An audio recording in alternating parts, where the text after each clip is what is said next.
జగిత్యాల జిల్లా మల్యాల మండలంలోని ప్రసిద్ధ పుణ్యక్షేత్రం కొండగట్టు ఆంజనేయ స్వామి ఆలయంలో మంగళవారం సందర్భంగా భక్తుల రద్దీ అధికంగా కనిపిస్తుంది.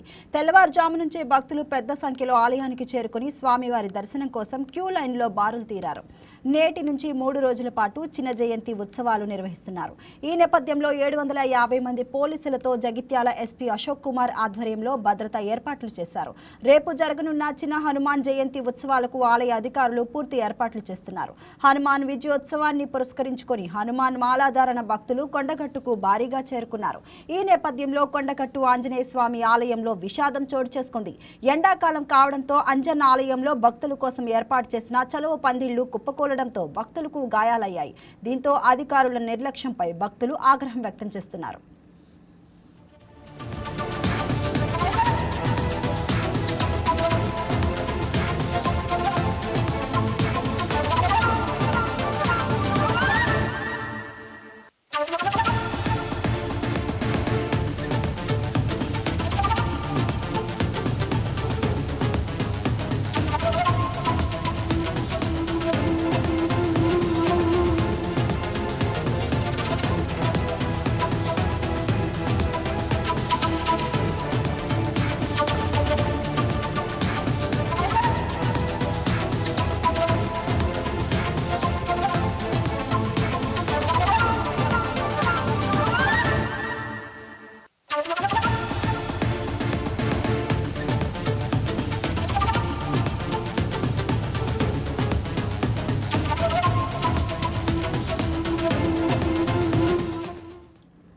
దీనిపై మరింత సమాచారం మా ఏపీ బ్యూరో చీఫ్ షేక్ సలాం అందిస్తారు. సలాం, చెప్పండి, మరి కొండగట్టు ఆలయంలో ఈసారి భక్తుల రద్దీ అసలు ఎంతవరకు పెరిగింది? అలానే చిన్న హనుమాన్ జయంతి ఉత్సవాల కోసం మరి ఎటువంటి ప్రత్యేక ఏర్పాట్లు చేశారు? అండ్ ఇంకొక విషయం, మరి ఎండాకాలం కావడంతో అంజన్న ఆలయంలో భక్తుల కోసం అయితే చలో పందిళ్లు ఏర్పాటు చేసినట్టు చూసాం, ఐగోడ కుప్పకూలినట్టు చూస్తున్నాం. మరి దీనిపై అక్కడ భక్తులు ఏ విధంగా స్పందిస్తున్నారు? Good afternoon. ఏదైతే కొండగట్టులో వెలిసినటువంటి తెలంగాణలో గల పవిత్ర పుణ్యక్షేత్రంగా పేరుగాంచినటువంటి కొండగట్టులో వెలిసిన అంజన్న ఆలయాన్ని దర్శించుకునేందుకు భక్తులు పెద్ద ఎత్తున తరలి వస్తుంటారు. ప్రస్తుతం హనుమాన్ విజయోత్సవ వేడుకలు లేదా హనుమాన్ జయంతిని సందర్భంగానే కాకుండా నిరంతరం ఎప్పుడు కొండగట్టు అంజనను దర్శించుకునేందుకు ఎప్పుడు భక్తులు తరలి వస్తుంటారు. అయితే ఈ నేపథ్యంలో హనుమాన్ జయంతి రావడము, అదేవిధంగా హనుమాన్ విజయోత్సవ వేడుకలను సైతము అక్కడ ఆలయం వద్ద ఘనంగా నిర్వహిస్తూ ఉంటారు హనుమాన్ జయంతిని పురస్కరించుకుని. ఈ సందర్భంగా అంటే ముందస్తుగానే భక్తులు పెద్ద ఎత్తున ఆలయం వద్దకు తరలి వస్తుంటారు. ఈ సందర్భంగా ఏదైతే బుధవారం హనుమాన్ విజయోత్సవ వేడుకల సందర్భంగా వేలాదిగా భక్తులు పెద్దగా తరలి రావడంతో ఈ మండుతున్నటువంటి ఎండలను దృష్టిలో ఉంచుకొని అక్కడ ఉన్నటువంటి ఆలయ అధికారులు కానివ్వండి, ఆలయ కమిటీ సభ్యులు కానివ్వండి, భక్తుల సౌకర్యార్థము చలువ పందిళ్లను ఏర్పాటు చేయడం జరిగింది. అయితే ఈ చలువ పందిళ్లను ఏర్పాటు చేయడంలో అధికారులు ప్రత్యేక శ్రద్ధ వహించినప్పటికీ ఏదైతే భక్తులు వచ్చినటువంటి పెద్ద సంఖ్యలో భక్తులు తరలి రావడం, చలువ పందిళ్ల కింద పెద్ద ఎత్తున భక్తులు అక్కడే నిలబడిపోవడంతో అక్కడ కొద్దిసేపట్లోనే అకస్మాత్తుగా అంటే ఏదైతే అకస్మాత్తుగా చలువ పందిళ్లు అకస్మాత్తుగా కుప్పకూలడం జరిగింది. దీనితో వెంటనే ఏదైతే చలువ పందిల కింద ఉన్నటువంటి భక్తులు సైతం భయాందోళన చెందారు, కాస్త బిగ్గరగా కేకలు వేసినటువంటి పరిస్థితి. అయితే మొత్తం మీద అక్కడ సుమారు ఒక 10 మంది భక్తులకు తీవ్ర గాయాలైనట్టు సమాచారం. స్థానికంగా ఉన్నటువంటి పోలీసులు అదేవిధంగా ఆలయ అధికారులు కూడా వారిని తక్షణం వైద్యశాలకు తరలించి చికిత్స అందిస్తున్నటువంటి పరిస్థితి. అంతేకాకుండా హనుమాన్ జయంతిని పురస్కరించి హనుమాన్ జయంతి ప్రస్తుతం ఉత్సవాలు జరుగుతున్నాయి కాబట్టి ఎక్కువగా హనుమాన్ మాలధారులు ఎక్కువగా తరలి వస్తుంటారు. ఈ నేపథ్యంలోనే హనుమాన్ మాలధారులతో పాటు భక్తుల కోసం ఈ యొక్క తాత్కాలికంగా చలువ పందిళ్లను ఏర్పాటు చేశారు. అయితే ఇందులో కాస్త కాంట్రాక్టర్లు నాణ్యత లేనట్లుగా ఈ చలువ పందిళ్లు ఏర్పాటు చేశారనేటటువంటి విమర్శలు సైతం భక్తుల నోట వినిపిస్తున్నాయి.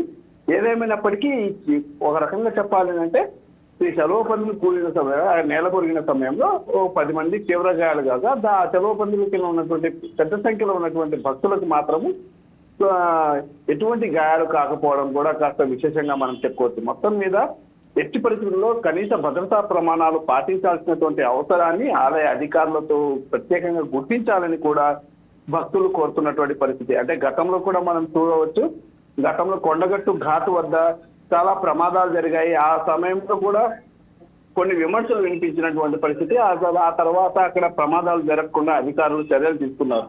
అదే స్థాయిలో ఇప్పుడు కూడా ఏదైతే ఈ ఘటనకు కారణమైనటువంటి వారిపై ఖచ్చితంగా చర్యలు తీసుకోవాలని భక్తులు కోరుతున్నారు. ఎందుకంటే ఇప్పుడు హనుమాన్ జయంతి రాబోతుంది. వెంటనే భక్తుల రాక ఎక్కువగా ఉంటుంది. ఇప్పుడు కొండగట్టు ఆంజనేయ స్వామిని దర్శించుకునే కేవలం 2 తెలుగు రాష్ట్రాల నుండే కాకుండా ఇతర రాష్ట్రాల నుండి కూడా భక్తులు తరలి వస్తుంటారు. కాబట్టి భక్తులకు ఎటువంటి అసౌకర్యం కలగకుండా అన్ని ఏర్పాట్లు చేయాలని చెప్పేసి భక్తులు కోరుతున్నారు.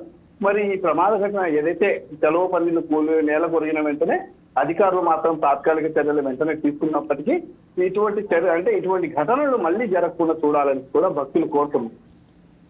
స్థలం అంటే ఇప్పుడు మరి పోలీసులు తీసుకున్న చర్యలు ఏ విధంగా ఉన్నాయి? మరి 3 రోజుల ఉత్సవాలు ముఖ్యంగా ఎటువంటి కార్యక్రమాలు ఉండబోతున్నాయి? అంటే ఈ 3 రోజుల పాటు పెద్ద ఎత్తున ప్రత్యేక పూజా కార్యక్రమాలు నిర్వహిస్తారు. మీరు చూడవచ్చు కొండగట్టు అంజన్న అంటే విఐపీలు ఎక్కువగా వస్తూ ఉంటారు అక్కడికి. అదేవిధంగా మీరు మన AP deputy CM Pawan Kalyan కూడా ఇటీవల సందర్శించడం జరిగింది. ఆయన పార్టీ స్థాపించిన తర్వాత కూడా వారాహి వాహనము కూడా అక్కడనే ప్రత్యేక పూజలు కూడా నిర్వహించడం జరిగింది. అంటే మొత్తం మీద విఐపీల తాకిడి కూడా ఎక్కువగా ఉంటుంది ఈ 3 రోజుల పాటు. అదేవిధంగా సామాన్య భక్తులు కూడా తరలి వస్తుంటారు. అందుకోసమే అక్కడ ఉన్నటువంటి అధికార యంత్రాంగం ఇప్పటికే అప్రమత్తమై అన్ని ఏర్పాట్లు చేస్తుంది. కానీ ఇదొక దురదృష్ట అనుకోకుండా జరిగినటువంటి ఒక ఘటనగా మనం చెప్పవచ్చు. ఏదైతే సెలవు పందిళ్ళ ఏర్పాట్లో భద్రతా నాణ్యతా ప్రమాణాలు కాస్త లోపించాయనేటటువంటి విమర్శలు అయితే ఈ ఘటన తర్వాత వినిపిస్తున్నాయి. ఈ 3 రోజులు ప్రత్యేక పూజా కార్యక్రమాలు నిర్వహిస్తున్నారు అక్కడ కొండగట్టు అంజన్న దగ్గర. అదేవిధంగా ఘాట్ రోడ్ లో కూడా ఎలాంటి ప్రమాదాలు జరగకుండా స్థానిక పోలీసులు అన్ని భద్రతా చర్యలు చేపట్టారు. భక్తులకు అసలు ఎటువంటి సౌకర్యాలు అందుబాటులో ఉన్నాయి అక్కడ? ఇప్పటికే వేసవిని అంటే ఏదైతే ఎండాకాలాన్ని దృష్టిలో ఉంచుకొని ఆలయ అధికారులతో పాటు స్థానిక పోలీసులు కూడా ప్రత్యేక ఏర్పాట్లు చేశారు. చలివేంద్రాలను ఏర్పాటు చేయడం జరిగింది. ఏదైతే భక్తులకు దాహార్తి తీర్చేందుకు కూడా చలివేంద్రాలు ఏర్పాటు చేశారు. అదేవిధంగా ఆలయ కమిటీ సభ్యులు కూడా అడుగడుగునా సెలవు పందిలు ఏర్పాటు చేశారు. అదేవిధంగా నేలపై కూడా మ్యాట్లు ఏర్పాటు చేసినటువంటి పరిస్థితి. ఎందుకంటే మాలధారులు దీక్షలు చేపట్టి నెలల తరబడి దీక్షలు చేపట్టి వచ్చేటటువంటి మాలధారులకు ఎటువంటి అసౌకర్యం కలగకుండా ఉండేందుకు మాలధారుల కోసం కూడా ప్రత్యేకంగా చర్యలు తీసుకున్నారు. ఏదైతే అల్పాహారం అందించేందుకు చర్యలు తీసుకున్నారు. ఏదైతే ఈ 3 రోజుల పాటు స్వామివారిని దర్శించుకునేందుకు వచ్చినటువంటి సామాన్య భక్తులతో పాటు అన్ని ఏర్పాట్లు చేశారని చెప్పవచ్చు. Thank you Salam.